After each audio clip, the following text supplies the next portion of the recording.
Sudah, Wai, sudah. Sudah.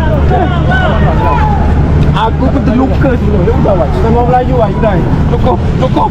Aksi seorang polisi yang rela bersimpuh di tengah kericuhan untuk menenangkan massa yang tengah berdemo di depan kantor BP Batam Rempang bernama Aibda Andi Hidayat viral di media sosial.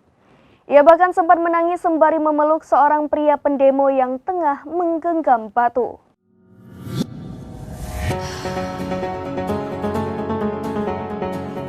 Aksi seorang polisi yang rela bersimpuh di tengah kericuhan demi menenangkan massa seorang diri saat demo di depan kantor BP Batam Rempang bernama Aibda Andi Hidayat viral di media sosial.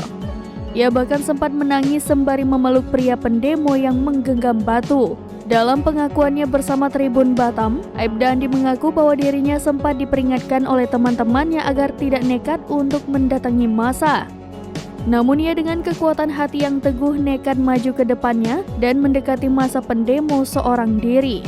Aibda Andi meminta mereka untuk tenang dengan cara bersimpuh. Kemudian ia melihat ada seorang pria yang memegang batu di tangannya.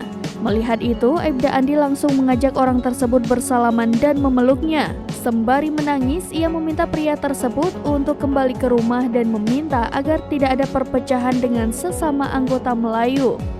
Pria itu pun melepaskan batu dari tangannya dan membalas pelukan polisi Melayu ini. Tanpa sadar, pendemo yang lain mulai mendekati untuk memberikan semangat kepada kedua orang yang berpelukan tersebut. Sontak, aksi Aibda Andi itu pun menjadi perbincangan di media sosial. Sementara itu diketahui bahwa Aibda Andi Hidayat merupakan kepolisian yang bertugas di Batam, Provinsi Kepulauan Riau, Indonesia. Aibda Andi Hidayat merupakan anggota Kasubdit 1 Turjawali Satsamapta Polresta Barelang. Pria yang berprofesi sebagai polisi ini lahir di Desa Kuala Tolam, Kabupaten Palalawan, Riau. Demikian informasi terkini Syedaralon. Saksikan terus berita lainnya di kanal YouTube Serambi News, website dan Facebook serambinews.com.